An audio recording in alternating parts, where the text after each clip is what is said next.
শুনছেন খালি কথা। এখানে শুধুমাত্র গল্প নয়, গল্পের মাধ্যমে শিক্ষাও দেওয়া হয়। জয় মা তারা, জয় মা তারা, জয় মা তারা। নমস্কার, আমি অনিকেশ বৈদ্য। আপনারা শুনছেন কালীকথা। আজকের কালীকথায় আমি যে গল্পটি দিতে চলেছি বা যে ঘটনাটা আমি দিতে চলেছি তা হলো তামিলের ঘটনা। তো এটি একটি তামিলের এক ভক্ত, মহান ভক্ত, তার ঘটনা। এই যে আমরা কত রকমের বাছ বিচার করি, তারপর ভগবানকে আমরা খেতে দিই, তাই না? মানে নিরামিষ দেব কি আমিষ দেব, কিংবা আমি পবিত্র আছি না অপবিত্র আছি, এরকম কত রকমের আমরা বাছ বিচার করি, করে ভগবানকে খেতে দিই। কিন্তু ভগবান কি সেই সব জিনিসগুলো দেখে না। কারণ এই আজকে যে গল্পটি বলবো, সেই গল্পের মধ্যে দিয়ে অনেক মানুষ অনেক রকম শিক্ষা পেতে পারে। কেউ নেবে, কেউ নেবে না, সেটা আমি জানি। কিন্তু ভগবান কি চায়? ভগবান তো আমাদের কাছে কিচ্ছু চায় না, শুধু চায় ভক্তি। যেমন বাবা মাকে আমরা ভক্তি করে থাকি, ঠিক ততটাই ভক্তি ভরে তাকে ডাকতে হবে।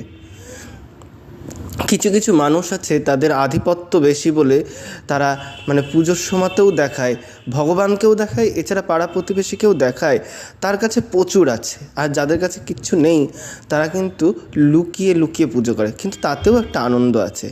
কিন্তু ওই যে লোককে দেখানোর তাদের ক্ষমতা নেই, এইটাই তাদের কাছে একটা অন্যরকম কিছু। লোকে মনে করে যে তারা খুবই গরিব, তারা খাওয়াতে পারবে না, কিছু করতে পারবে না। ঠাকুর শ্রী রামকৃষ্ণদেবও এরকমটাই মনে করতেন। তো যাই হোক, আসি আজকে গল্পে। গল্পের নাম হচ্ছে মহান ভক্ত, শিব ভক্ত কান্নাপ্পা। এই কান্নাপ্পা জন্ম হচ্ছে তামিলে। এ ছিল একটা শিকারী। প্রতিদিনের মতন এই শিকারিটি শিকার করতে বেরিয়েছিল এবং প্রত্যেক দিন তাই করে, এটাই ওর কাজ। তো শিকারিটি শিকার টিকার করে একটি গাছে উঠে বসে আছে।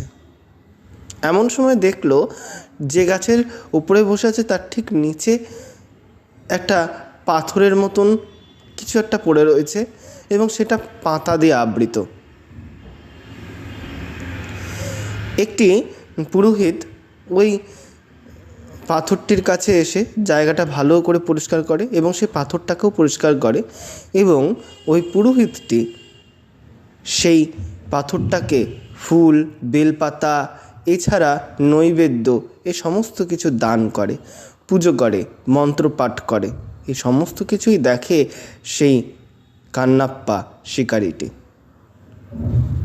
শিকারিটি এইসব দেখতে দেখতে তার মনে বাসনা জাগে এবং সে ওই পাথরটির প্রতি আকৃষ্ট হয়ে যায়। কারণ সে তো জানে না পাথরটা কে, তাই সে পাথরই বলছে। তো সেটার প্রতি সে আকৃষ্ট হয়ে যায়। সে বলে, এ পুরোহিত কী করছে? এইসব জিনিস তো আমিও করতে পারবো, এমন কী ব্যাপার? তো সেও, পুরোহিতটা যখন চলে যায় তখন ওই শিকারিটি পুকুর থেকে মুখে করে জল এবং একটু মাংস হাতে করে এবং বনের ফুল পাতা এসব নিয়ে এসে সেই শিব ঠাকুরটির ওপরে বা সেই পাথরটির ওপরে দেয়। মুখ থেকে জল ঢেলে দেয় শিবলিঙ্গের ওপর, আর তার কাছে মাংস দেয় আর ফুল ও পাতা দিয়ে সাজিয়ে দেয়। আর সে মন্ত্র জানে না বলে সে তার নিজের দুঃখের কথা, সে কষ্টের কথা সেই শিবকে জানায়, সেই পাথরটাকে জানায়, যাতে করে সে শুনতে পায় এবং তার কৃপা হয় এই ভক্তের ওপর। তো এমনই চলতে থাকে। পুরোহিত আসে, দেখে যে এরকম মাংস টাংস পড়ে আছে, সে বিরক্ত হয়ে সেগুলো আবার পরিষ্কার করে। সেভাবে যে হয়তো কোনো পশুর আঘাত পেয়েছে, দিয়ে এখানে এসে বসেছিল, সেখান থেকে বোধহয় মাংসটা ক্ষয়ে পড়েছে আর পশুরা নিয়ে গেছে সেই মরা পশুটাকে। সে এরকমই ভাবতে থাকে। কিন্তু সে প্রত্যেক দিন এমন কাজ দেখে সে বিরক্ত হয়। এমনটা কে করে? সত্যি কি বাঘ টাক সিংহ টিংহ কেউ আসে মরা জন্তুটাকে নিয়ে যাওয়ার জন্য, আর এক টুকরো মাংস এরকম পড়ে থাকে? এরকম চিন্তাভাবনা করে। তো সে একদিন ঠিক করে যে কেই এরকম কাজ করে, বনের পশু না মানুষে এই কাজ করে, সেটা দেখবার জন্য সে যথারীতি নিজের কাজ করে। কাজ টাজ করে এবার সে তখন ওখান থেকে যখন চলে যাবে, তো ঠিক করে সে কোথাও একটা লুকিয়ে থাকবে, দেখবে কে এই কাজটি করছে। যথারীতি ঋষি লুকিয়ে পড়ে। এদিকে ওই শিকারিটি আবার সেই পুকুরে যায়, পুকুর থেকে মুখে করে জল নিয়ে আসে আর মাংস নিয়ে আসে হাতে করে, আর হাতে ফুল এবং বনের গাছপালার পাতা সব নিয়ে এসে সেই পাথরটির ওপর মুখের জলটা দেয়, এঁটে জল কিন্তু দেয়। এরপর আবার হাতের মাংসটা নৈবেদ্য হিসেবে দেয়, আর ফুলটা ওই শিবের গায়ে দেয় এবং সমস্ত কথা বা কষ্টের কথা সেই ভগবানকে বলে, সেই পাথরটিকে বলে, জানায়। এইরূপ অবস্থা দেখে সেই ঋষি তাকে অভিশাপ দিতে যায়, সে ব্রাহ্মণটি তাকে অভিশাপ দিতে যায়।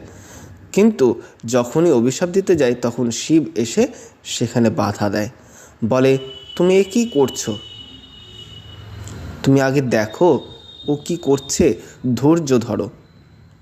ঠিক শিব এবার তার পরীক্ষা নিতে শুরু করে, দেখে যে ও তো আমাকে এতটাই ভালোবাসে, দেখি এর থেকে ও কতটা ভালোবাসে। তখন শিবলিঙ্গের ওই পাথরটার মধ্যে দুটো চোখ ছিল, এই তিনটে চোখ ছিল। তো বাঁ পাশের চোখটার থেকে প্রথমে রক্ত পড়ছিল। এবার সেই রক্তটাকে কি করে থামাবে? এদিকে কানাপ্পা ভাবলো যে বাবা বোধহয় ওই চোখটা থেকে দেখতে পাচ্ছে না, তাহলে ওনাকে আমি চোখটা, আমার চোখ দান করি।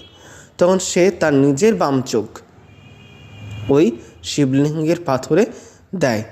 এরপর আবার দ্বিতীয় চোখটা থেকে, ডান চোখটা থেকে রক্ত বেরোতে থাকে। সেভাবে তাহলে বোধহয় এই চোখটার থেকেও দেখতে পাচ্ছে না। তখন সে তার নিজের ডান চোখ উপরে দিতে যাবে, এমন সময় শিব তার হাত ধরে আর তাকে বারণ করে, এ কী করছো কানাপ্পা? কেন প্রভু, তোমার বোধহয় চোখে খুবই কষ্ট হচ্ছে, তোমার চোখ থেকে রক্ত পড়ছে, তুমি দেখতে পাচ্ছ না? তুমি দেখতে পাচ্ছ? তার জন্যই তো আমি তো আমার চোখগুলো তোমাকে দান করছি। তখন শিব ভক্তের এমন মনোভাবনা দেখে তার প্রতি সন্তুষ্ট হলেন এবং বললেন, কানাপ্পা, আমি তোমার পরীক্ষা নিচ্ছিলাম, তুমি আমাকে ঠিক কতটা ভালোবাসো। আমি দেখছি তুমি অনেক অনেক ভালোবাসো আমাকে। আজ থেকে তুমি আমার প্রথম সেবায়েত হবে এখানে, এবং সবার আগে তোমার মন্দিরে যাবে, তুমি এখানে পুজো পাবে, তারপর আমার। এইভাবেই শুরু হলো কানাপ্পার ঘটনা।